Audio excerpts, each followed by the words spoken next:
پٹیل صاحب، آپ ان کو فیملی کو حوصلہ دے سکتے ہیں ایم این اے پاکستان پیپلز پارٹی سے؟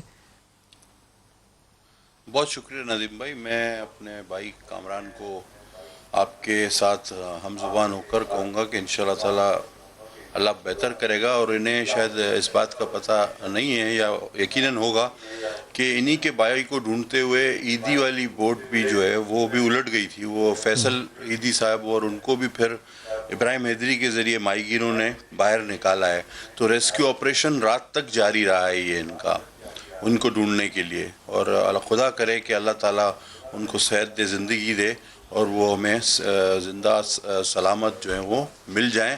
یہ واقعی بہت بڑا ریلا تھا. اللہ یہ کرے. راستہ ہمارے ڈیفینس سے ہی کورنگی جاتا ہے، اور اس پر اکثر یہ جو ہے اتنا نا پانی چڑھا پانی کیوں تو پٹیل آتا ہے صاحب؟ لیکن اتنا پانی کیوں چڑھا کہ یہ سر بچے اس پر پانی میں کود گئے کہ اس بوڑھی خاتون کو بچا لیں یا ان کے بچوں کو بچا لیں؟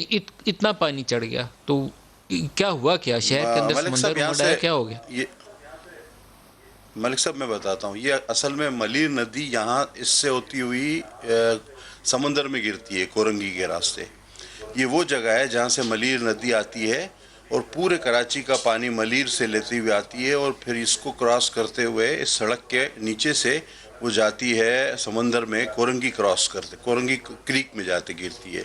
تو ویسے اگر کم بارشیں ہوتی ہیں تو یہاں پر ایسا مسئلہ نہیں ہوتا، لیکن زیادہ بارشوں میں اکثر پانی تھوڑا اوپر آتا ہے. لیکن اس بار کی بارشیں تو میں رحمت کو کیا کہوں گا کہ مطلب ناقابل یقین بارش ہیں. یعنی 36 سال میں جس طرح آپ کا ٹی وی بتا رہا ہے کہ 36 ایئرز میں اتنی بارش نہیں ہوئی، تو وہ گاڑیاں کی گاڑیاں بہہ گئی ہیں اس روڈ پہ. اگر کوئی بھی ہو تو صورتحال جو ہے وہ غیر معمولی ہے، بالکل غیر معمولی صورتحال ہے.